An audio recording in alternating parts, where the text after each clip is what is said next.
Hello again, peoples of the internet! I'm the Animation Analyst, and I'm back again for even more Sonic Frontiers, the game I just can't stop coming back to. It's like it's one of my new favorite games of all time or something. Anyway, last time I had played through the last major DLC update released for the game, The Final Horizon, the alternate ending to the game's story that let you play as Amy, Tails, and Knuckles in 3D for the first time in over a decade. And it was a lot of fun. But there was one major hurdle that got in my way in my impatience to see the new final boss in the DLC, along with so many other people. That being the Master King Koco Trial. Now, I failed to beat said trial on hard mode when I streamed The Final Horizon last year, and had to switch to easy mode just to get to that new final boss I was so desperate to play and see. But before and after beating the new final boss of the DLC, I promised that I'd come back either through streams or capture a video of me beating the Master Trial on hard mode. The latter being what I ended up doing, hence the much more professional sounding commentary you've been hearing, and the lack of background audio of my Discord friends talking about random shit like Transformers or the like. But before I get into the actual video of me beating this trial, I obviously need to address the elephant in the room. Cause not long after I streamed The Final Horizon last year, a hotfix patch for the game was released to address a number of complaints the DLC had received, the biggest which of being how hard this trial was. Long and short of it, they ended up slightly increasing the perfect parry window for both normal and hard difficulties, as well as majorly upping it for easy mode, on top of giving you a level 25 strength stat and 600 rings instead of the usual 400 cap.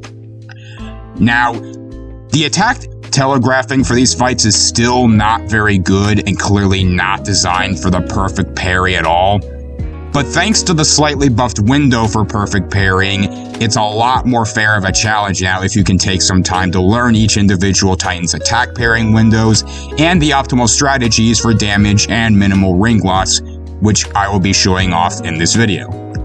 With that all out of the way, let's get started. Of course, starting off, we're starting with the classic, the GOAT, Giganto. You know him, you love him, he's the classic. At the beginning here, I show off a cool little trick you can do with the spin dash, which if I recall correctly is unlocked by default when you're playing The Final Horizon. You can just immediately get to the top and skip most of the climbing Giganto phase. Now at the beginning here, you're going to want to immediately manually side loop, which I somehow failed there first time. That's some good hit detection. But when you do, he's get launched in the air, and you want to do this because when Titans are side looped, they actually take a lot more damage. And what you want to either do is spam cross slash to immediately build up your Phantom Rush because that also increases your damage output. Or you can do what I'm doing here and spam single punches into stomps, which is one of the fastest ways to deal damage to all the Titans. You will have to wait for Giganto to fall down here to actually transition into phase 2 because there is a cap on how much damage you can put out. But doing it that way is a lot faster, and you completely avoid having to perfect parrying any attacks in phase 1 that way.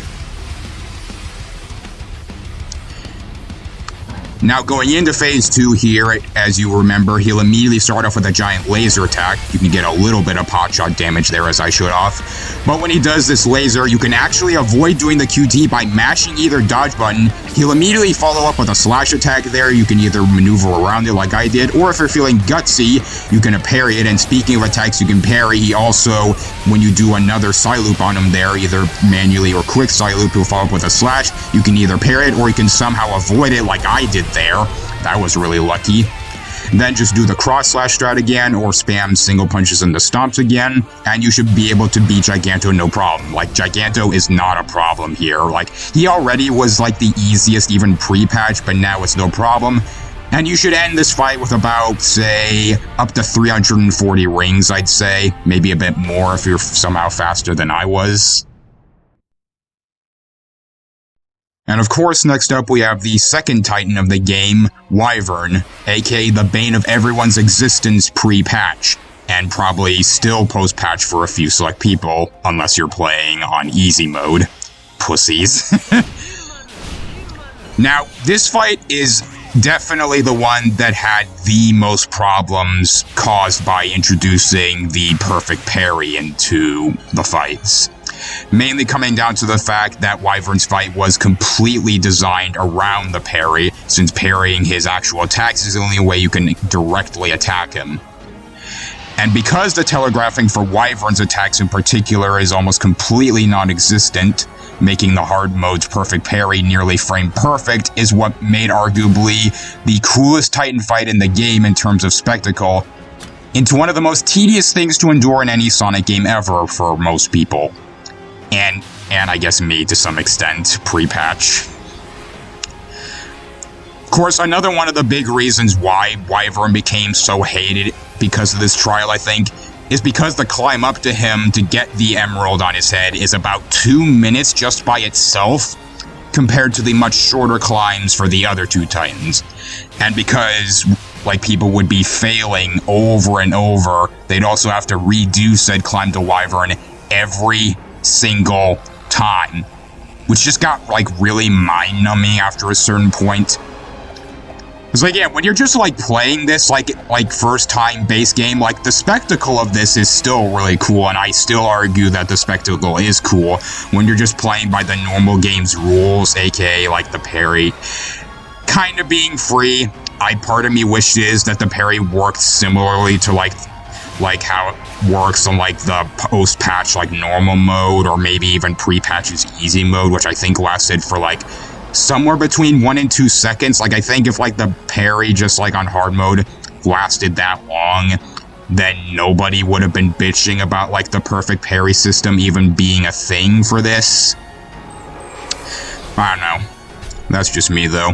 But getting into the fight now itself, thanks to the slightly increased parry window post-patch, the missiles are now basically completely consistent to reflect back at Wyvern to get right into the actual attack phase. You just want to wait till the light of one of them is getting right into Supersonic's face and press the bumpers, and you should get it nearly every time. Now, when he does his first claw swipe attack here, you want to wait till, like, the claws just come into view from behind his head, I want to say, and then press the button and you should get it. Then you want to either do cross slash to build up your Phantom Rush, or quick side loop if you don't have any left from Giganto. And after doing about 5 seconds worth of damage, you want to use the quick side loop to get yourself to do max damage again, do the punch stomp combo again, which after a bit should go right into phase 2, which is where things got a lot more tough, even post-patch, I would say. Like, this is the part that will make or break runs, like, regardless. Of course, it starts off again with the missile stuff. Like I said, just wait for it to get the light to come close to Sonic and press the bumpers and you should get it. You should definitely have a feel for it by now. But now when Wyvern starts doing the swipes, he'll do 2 instead of 1. Parrying the first one is similar to phase 1, but you'll want to press the button slightly sooner for the second one there. I want to say right when the claw's about to go to the center of the screen. Now, sometimes if you take too long to do enough damage to cause him to go into the missile QT, he'll do this counter attack here, which you want to parry shortly after his second turn on with his tail, like when he got pretty circular there. Now, I cannot stress this enough, like, after we just do this QTE with the missile kick here. If you get the prompt to do the Grand Slam, don't do it, because it automatically puts you back in the missile phase, which I shouldn't have to explain why that would waste too much time. Now, rarely, if you do enough extra damage again, you'll get this rare laser breath attack, which I somehow managed to parry on this attempt, and I cannot tell you how hard I popped off when I managed to do that. I want to say that, like, the timing for that is, like, right when his head jumps down to fire the laser. But as we're coming up to, like, the QTE here, which basically means you've won the fight, I also want to quickly advise against quick side looping Wyvern when you get into phase 2, because he'll always immediately break out and he'll do another tail swipe to counterattack. But unlike the other one, this one is, like, a lot faster, and I still don't really know what the perfect parry window on that one is. But yeah, as long as you get a pretty good consistent feel with parrying the missiles, which, as I said, is easier now post-patch, and you can get a decent feel for parrying the claw swipes, particularly in Phase 2. You should be able to end Wyvern with like around 200 rings, or you can be an absolute boss like I was and end with around 250. But even if it's a bit lower than that, don't worry, because the last round is a lot easier and more consistent than Wyvern is. And last but absolutely not least, we have the best Titan fight in the game, my boy Knight. At the beginning here, he's just going to do his little spin, which causes spikes to come up. As long as you stand still, they should always avoid Sonic, but you can also jump and parry to be extra safe. You're just going to wait for him to throw his hand down and jump over the spikes and immediately run. You should also be able to avoid those. You can also like parry midair to be safe. Again, just like I said, you're going to grind up to get to his chest and climb up to his head and get to the actual fight. Well, avoiding those spikes is like the only way you're going to be losing whatever few rings you have left here. And as the actual fight starts, Knight is going to spin around again. You just want to follow around as he goes back and forth for a few seconds until he does like his first sword slash. Or you can be lucky like me and he'll immediately just put his shield up. And this is the most important thing. Like, whether it's by parrying a sword slash or you just, like, he immediately puts his shield up. When you attack, only do a single punch, then press the dodge button to immediately go round, and then you can get to his head and immediately start attacking him like I did. And then you can employ the same strategies as before and do cross slash, or just start, like, single punch stomp combos to, like, do maximum damage. And you should be able to one-cycle him like I did there. And then we get into transitioning into Phase 2, where, or as anyone who's played this game knows, he's going to be throwing his shield out. It's going to be bouncing around in the arena. Parrying it isn't really that hard, in my opinion, as long as, like, if you've gotten a feel for parrying other attacks, you should get a pretty good feel for when you should, like, parry to catch the shield here. What you're mainly going to be wanting to doing is maneuvering the camera around to keep an eye on Knight and which way he's going. I want to say he moves around back and forth in different directions every 3 to 4 seconds. Now, depending on how far away he is, you kind of want to lean your throw so that it'll better hit him. And then, like I said, after doing a bit more damage, after you can actually attack him, you want to do another quick side loop. If you've been managing it well like I have, you should have enough to do another one. And then lay on the maximum damage to also one-cycle Phase 2 like I did there. Because I am the best Sonic Frontiers player to ever live. And if you get this QTE cutscene up right here, ring loss is completely negated, and you've basically won. All you need to do now is just not mess up this QTE for the life of you. You know, like, say a certain someone might have done on their first attempt at Chaos Islands Battle Rush. I can't imagine who could have done that. And of course, you get the last cutscene, which is the best, like, finisher in the best finishing attack or anything that I've seen in any piece of Sonic media ever. This shit is still so fucking cool. And this is basically your congratulations for successfully doing the Master King Trial on hard mode.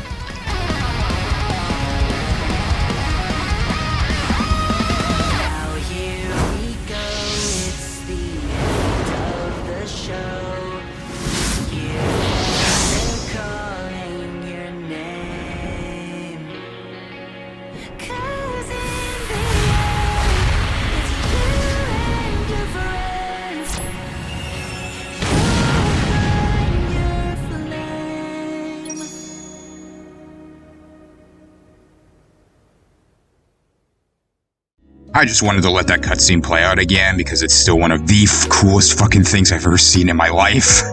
That shit lives rent-free in my head. God, I love this game. But yeah, folks, that's the Master King Trial completed on hard mode, just like I promised I'd do. Now, I know I only did it after they patched it to make it easier, quote-unquote, so all 2 of you who end up watching this who really care that much are probably thinking, yeah, it doesn't really count, bro. And to that, all I can say is, whatever. I did it. I did what I promised to do, patch or not, so I'm satisfied. Now, I should also note that I mentioned that this patch fixed multiple issues with the Final Horizon since my original stream of it last year. And I also never showed off me completing some of the last few missions of the new cyberspace stages in that DLC. primarily like the animal rescue missions or the hidden exit of 4-D, etc. But I'm gonna save that for another time because I'm still not done with this game, people. I don't have a set time or date for when I'm gonna do this, but next time on me playing Sonic Frontiers, I'm going to be streaming a 100% playthrough of the game on extreme mode. Sort of. But just like that other stuff I mentioned earlier, I'll get into that when I get into it. Anyway, that's Sonic Frontiers, guys. I still fucking love this game. If you haven't played it yet, play it. It's peak. But anyway, I'll catch you guys some other time then. Sayonara, everyone!